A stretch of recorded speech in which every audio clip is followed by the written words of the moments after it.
안녕하세요. 라라에너지의 라온이입니다. 태양광 주간 이슈 12월 마지막 주 소식을 알려드리겠습니다. 첫 번째 태양광 이슈입니다.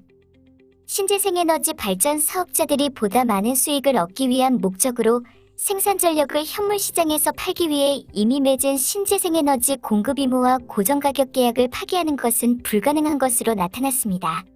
신재생에너지 발전 사업자들은 최근 현물 시장의 전력 판매 가격이 RPS 고정가격 계약 가격보다 높게 나타나자 고정가격 계약을 해지할 수 있는지에 대한 문의가 한국에너지공단 등에 빗발쳤습니다. 발전공기업의 RPS 고정가격 계약을 담당하는 부서로도 관련 문의가 계속 들어오는 중이며 현물 시장에서는 신재생에너지 전력 가격이 실시간으로 바뀌고 있습니다. 반면 RPS 고정가격 계약을 체결하면 20년간 고정된 가격으로 전력을 판매하게 됩니다.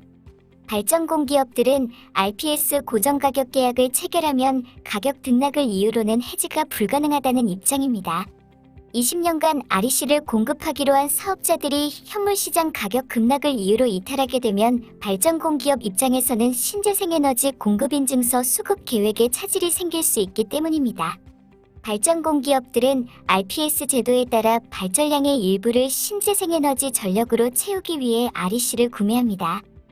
업계에 따르면 지난 2016년에도 이와 비슷한 일이 있어서 몇몇 사업자들에게 RPS 고정가격 계약을 해지해준 것으로 알려졌습니다.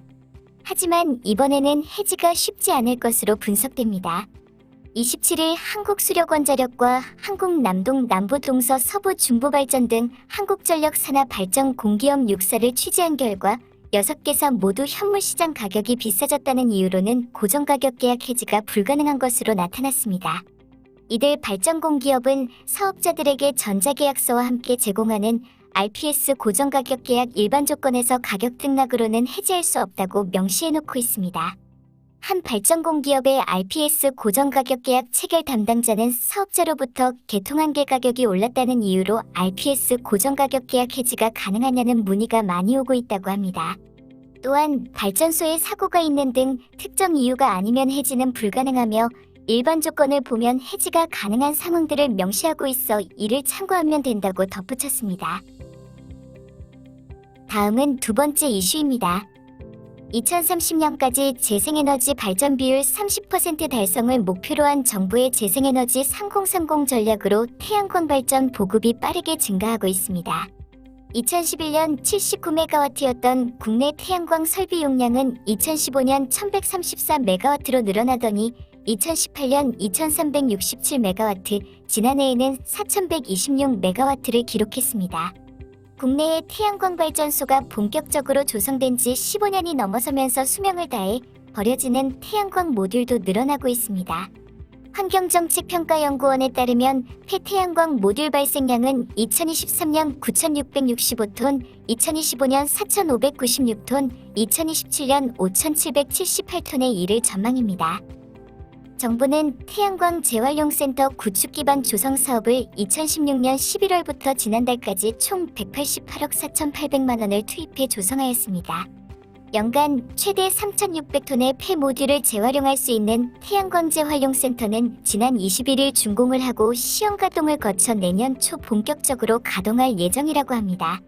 태양광 재활용센터에는 프레임 해체 장비, 백시트 제거 장비, 강화유리 셀분리 장비, 모듈 분해 장비, 대기 방지 시설 등 관련 장비를 구축해 폐 모듈 수거부터 분리해체, 재활용을 위한 전주기 처리 시설을 갖췄습니다.